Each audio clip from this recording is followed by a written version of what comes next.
Depuis la mise en application de la mesure d'interdire les mécaniciens de la zone Ebouyenzi de réparer les véhicules dans les différentes avenues de ce quartier le plus populaire de Bujumbura pour des raisons d'hygiène et d'assainissement, ces avenues sont propres et bien aérées. Et pour le chef de la zone Ebouyenzi, cette décision doit être respectée dans toute sa rigueur. La première des raisons est qu'il y a c'est l'hygiène et l'assainissement. Les mécaniciens là qui travaillent dans les avenues posent autant de dangers publics.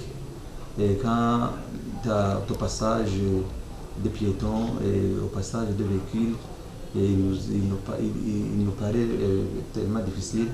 Et aussi quand il y a des problèmes qui se produisent dans le quartier là, il semble aussi difficile pour des interventions des véhicules anti-incendie pour aller intervenir là-bas. Les mécaniciens et vendeurs de pièces et de rechange ne l'entendent pas de cette oreille. Ils demandent plutôt à l'administration et à la police de leur laisser travailler, soit côté droit de l'avenue ou côté gauche, tout en veillant au respect de l'hygiène et de l'assainissement, sans oublier le passage des véhicules dégagés pour faciliter particulièrement l'intervention des véhicules anti-incendie en cas d'incendie. Ils affirment que pour le moment, ils sont au chômage, alors que ce métier faisait vivre des milliers de familles dans Buyenzi et partout ailleurs en mairie de Bujumbura.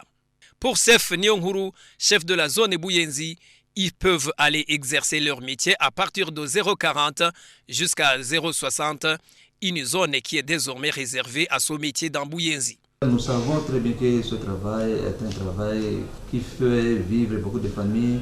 C'est pourquoi nous avons pris aussi une autre mesure de les garder à partir de 0,40 jusqu'à 0,60 pour qu'ils puissent continuer à travailler, mais tout en respectant les mesures d'hygiène. Il faut qu'ils travaillent du côté droit et laisser le côté gauche pour faciliter le passage. Et aussi, il faudrait qu'ils travaillent en gardant aussi, en veillant sur la propriété des pavés de la route. Il a également précisé que les clients qui viennent acheter les pièces de rechange pour réparation de leurs véhicules, ils sont les bienvenus. Et quant aux jeunes qui sont appréhendés et emprisonnés ces derniers temps, cette zone de Buyenzi, Sef Nyonghuru note que leur place, c'est soit à l'école, soit aux travaux d'autodéveloppement et non sur les Ligala, lieu de mauvais comportement.